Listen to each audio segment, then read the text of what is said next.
AI is the phrase on everyone's lips. Some see it as a threat, others as a tool. But what happens when we bring AI into care, education, and behavior support? The very places built on human connection.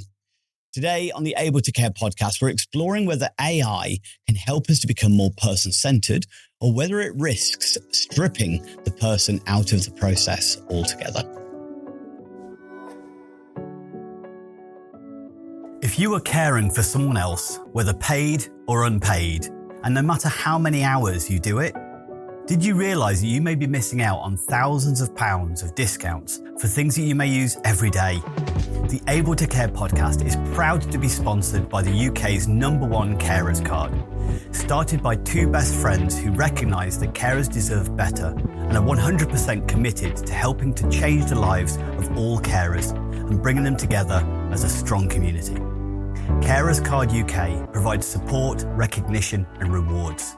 It offers reassurance by providing an ID card that helps access emergency information when needed, while also unlocking discounts, a wellbeing hub, a carers circle tool and a community through their app. All of this for less than the price of a box of chocolates a year. There are discounts on gym membership, days out, electrical goods, clothing and even glasses. Let others know you care while taking a little care of yourself with an ID card you can be proud of. Visit carerscarduk.co.uk/promo code/able to care today to order yours.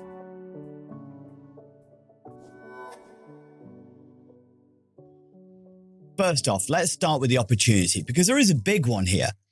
I'm kind of excited about what's happening with AI because AI has a potential to take away some of the paperwork-esque parts of the job of care and education. The endless forms, the repetitive reports, the box ticking that too often pulls people away from genuine human connection. Now, if we get it right, AI could free up teachers, carers, and support workers to focus on the actual person-centered connection and work that I feel truly matters. It could become the quiet assistant in the background, helping us to be more present rather than replacing our presence. So this is something I'm kind of excited about because I think there's an opportunity here to utilize this, not to take jobs away, but to get back to what I feel is really important within the care and the education setting. And that's interaction, connection, engagement, making people feel part of a community. If more effort was put into community building and trust building than the paperwork, the whole system would be better. But AI can help us move from a one-size-fits-all approach to something far more personalized as well. So imagine a tool that, let's say, a teacher could use that instantly adapts a lesson plan or potentially a behavior strategy to meet unique needs of every individual in a classroom. It could adjust the one lesson plan into different reading levels, communication styles, sensory input based on real data, not assumptions. So let me give you an example of this because I felt particularly frustrated by this. There's a girl that's close to me in my world, 15 years old, with a significantly younger reading age that was in mainstream school. But she was being given the same material as everyone else. Now, I've seen this particular girl struggle to read a menu in a restaurant and just pointing at the one thing she could understand and kind of go, I'll just have that.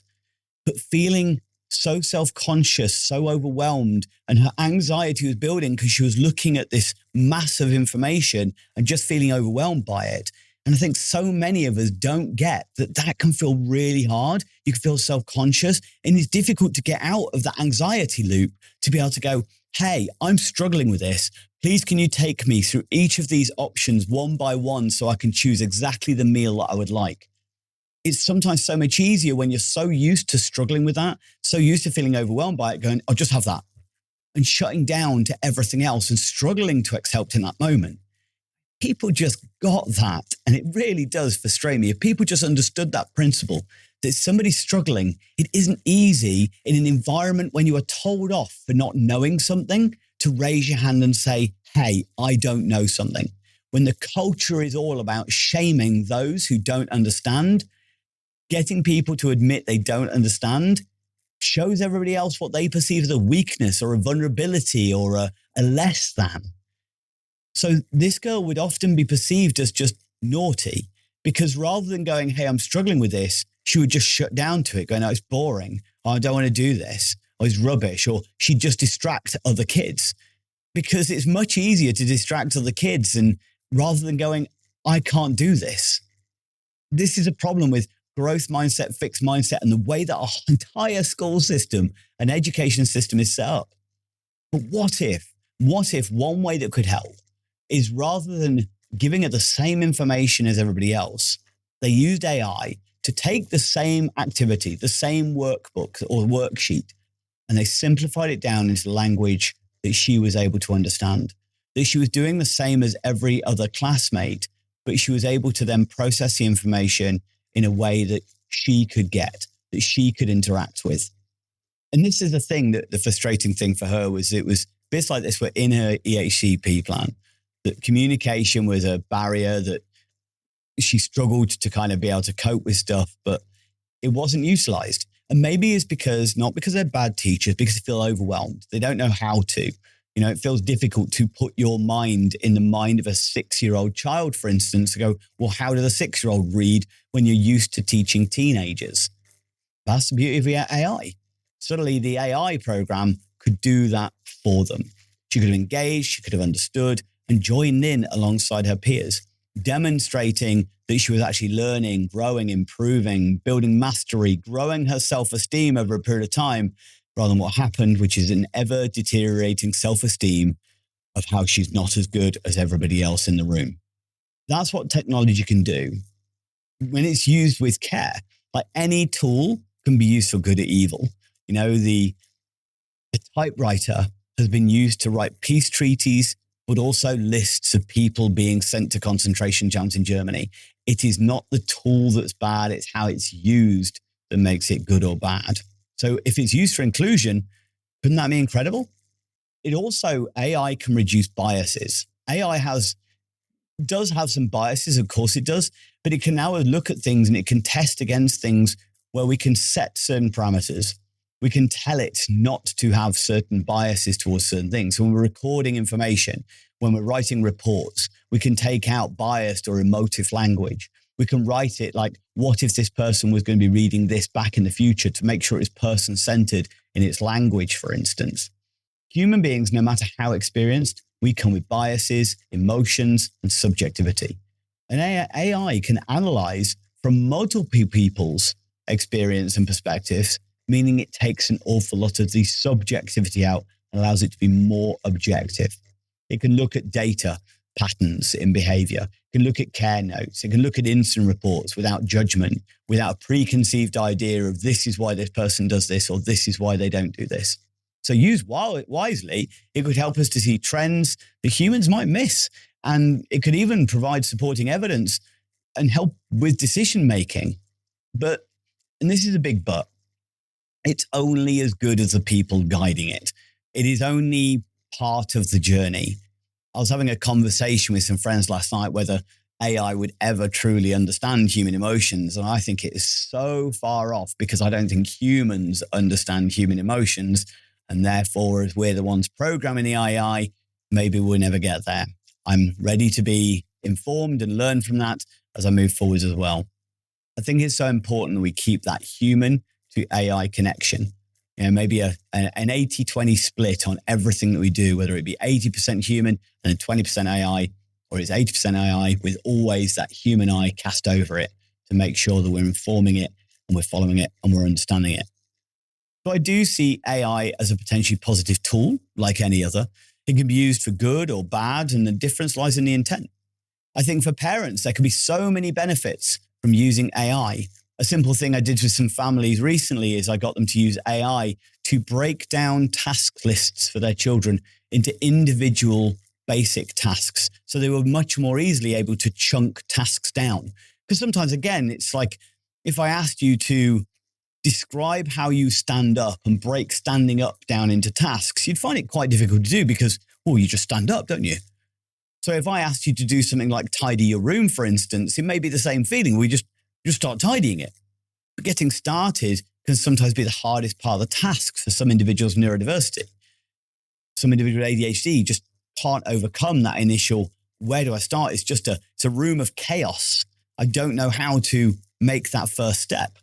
So suddenly if we could go, okay, let's use an AI bot, and we go, okay, can you break down the tidying a room into small, manageable steps? And suddenly it brings a list of 20 different items that goes, okay, first off, pick all the clothes up off the floor. And it just breaks it down into chunks. This person can then follow their list all the way down. I used it recently for my holiday list, where I was feeling a bit overwhelmed. I was feeling like I had too much to do. I was starting to get a bit too busy brained. So I just asked AI, hey, please can you make me a holiday packing list? I'm only going to be going away for 7 days. I'm going to be going to Norway. The current weather there is da-da-da-da-da. Please create me an appropriate packing list. There's some stuff that I was like, that's not quite for me. But there was a lot of stuff in there that I thought, that's really helpful. And I could go down, tick it off, and either go, no, don't need that, or I could tick it off my list. And suddenly the job was done for me, making my life significantly easier just in that moment. So for helping people with busy brains, for helping families, support children or adults or anybody, maybe we can use it for exactly that. We can use it for idea creation as well. If you're struggling to get a person to engage in activity, let's say in dementia, for instance, but you know some stuff about their history and you're struggling to come up with ideas for it, or maybe you just don't feel like you have time, and utilize AI. This person used to make model boats. Can you create a way that within a care home environment, we can practice this hobby or encourage this with the individual we're supporting to do on their own? Suddenly it'll give you a list of lots of different individual activities that maybe are part of boat building that you wouldn't know, but they might find really enjoyable because it's something like what they used to do. The danger I see is that, like any other, it's a tool, good, bad, and it's all about the intention. The danger is that, yes, AI could be used to cut costs or replace people rather than empower them. The moment AI is used to reduce staffing instead of reducing staffing workload, I feel we've lost sight of the purpose. If care homes are suddenly going, well, it's not taking you as long now to do your paperwork, so we can cut down on one staff member because you're not having to do as much, you are missing the point and you are failing abysmally as an organization. You should be going, brilliant. We've just now freed up a staff member to spend more time making or improving the well-being and psychological well-being of the clients. If you are not able to organize your staff to improve the quality of care, improve staff retention rates, all of that can be used. AI could be used for good or it can be used for bad. If anybody out there is thinking within the care sector, this is just a way we can save money, please sell your care home to somebody else. I want you to look at it as, hey, this is a way we could improve the quality of what we do. This is a way that we could develop our team. We can use it as a training tool. We can use it as an assistant to every staff member to reduce their stress, but allow them to improve the connections they make.